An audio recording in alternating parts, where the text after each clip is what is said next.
Hello everybody, what a lovely day it is here in the UK. I've just been for a lovely walk and the beautiful trees are all just changing colour. I bet it's not as nice as Canada in the fall though. And I'm just reminded, of course, we're near Halloween, aren't we? 30th of October, I did a video this time last year. In fact, almost a year to the day. I look how old this year, I must admit. It had been a very difficult year for a lot of us, hasn't it, I think? So the wrinkles are showing a bit today. Anyway, yes, I've just been for a walk and I'm thinking, well, I did a video last year for All Hallows. I call it All Hallows. I don't like Halloween so much. That's kind of the negative side of it. Or All Souls Day, really. And I mentioned that I'd been to a Franciscan friary and a little ritual that we had. And I also mentioned about the little baby bones that I'd found in a garden in a very old Victorian house where I was living, and I did a burial ritual. So I think today really is about, well, it is about loss, isn't it? But it's not loss exactly, it's change, and it's the end of a cycle for a lot of us. I think this year's been so difficult, but also looking at nature, everything's beginning to pull back its energies. I've got a lovely book on trees, and they don't just lose their leaves, they work very hard all through the winter.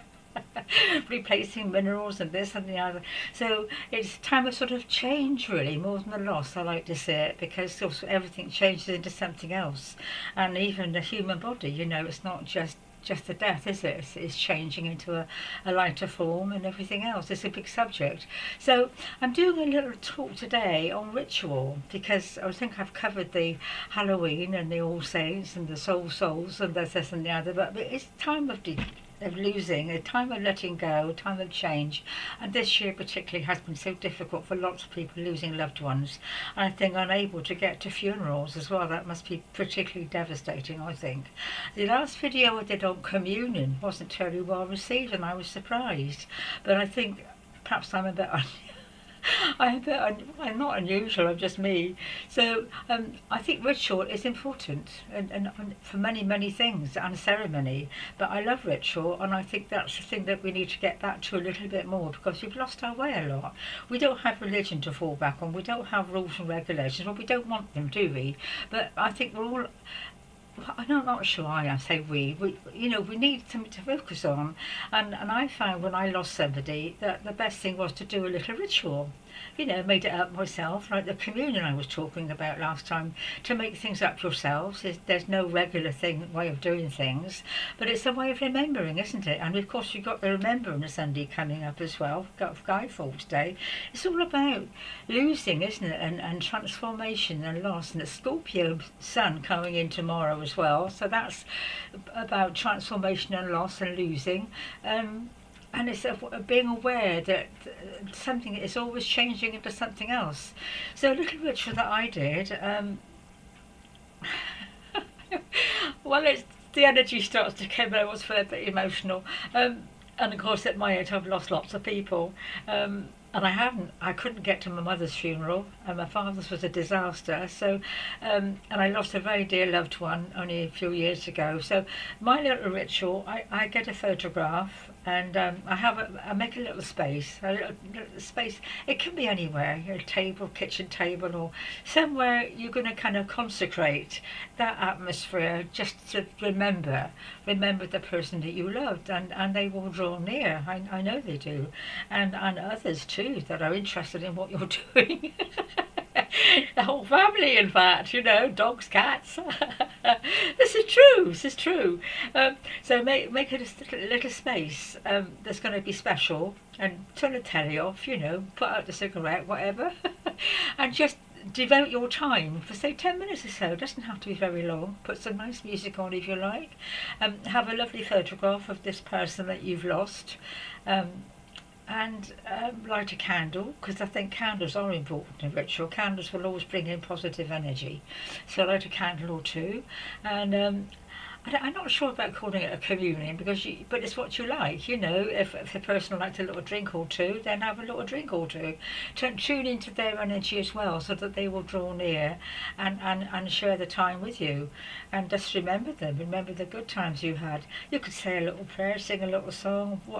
Kids like singing, don't they?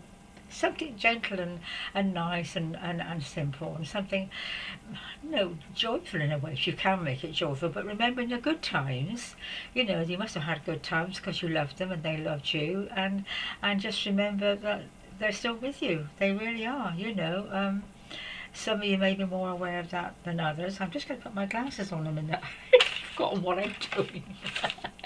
Oh dear, I'm a vain creature. I don't like wearing glasses. I don't know why I don't. So I think not a very long video today, is it?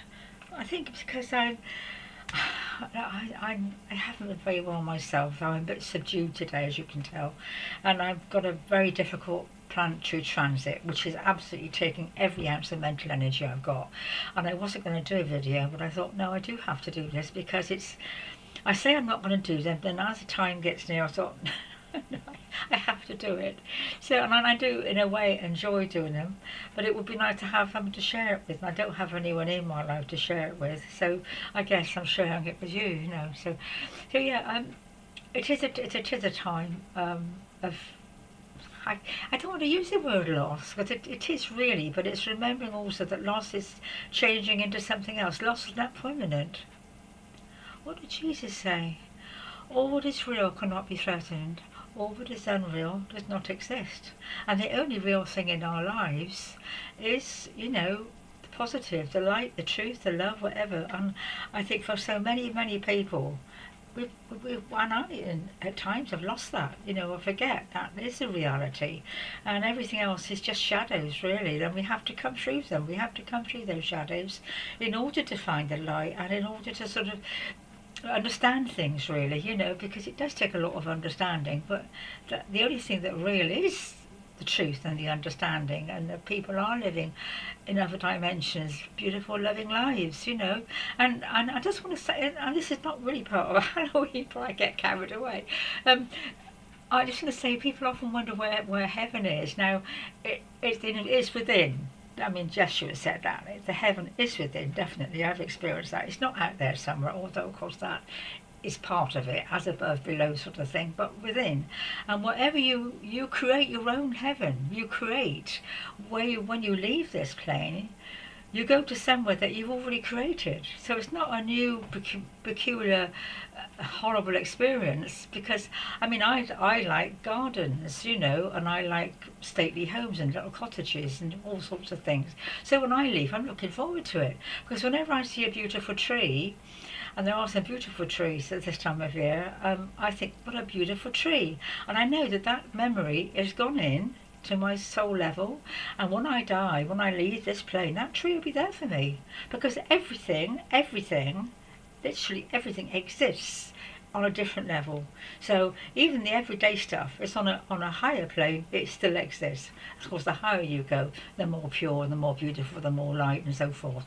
But so everything you love in this life, you will experience again in the next one. There's no change, except you haven't got a body. That's the thing that worries me a bit. I quite like my body. Sometimes it's useful, isn't it? So it's just remembering that those that you love are still with you. They're still there, very real, very much, and I know they are.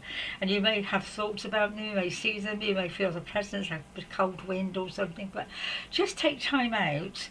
And I think we all need this, because so many people are leaving, and there was a reason for this, which it's a very complex one. So just take time out. I tend to not breathe. Take time out to remember those that have left, and even those perhaps you don't like, that forgive. And that's very difficult. I find that difficult, believe me. But some things that have happened to, if you could just think of it as a learning time as well, the loss and the learning and all that is very part of your progress, very part of living here, and it does pass. This too shall pass, as somebody once said. So I guess on that note, I'm sorry, but I just feel, well, it's 9 minutes. I need to lie down in a brandy.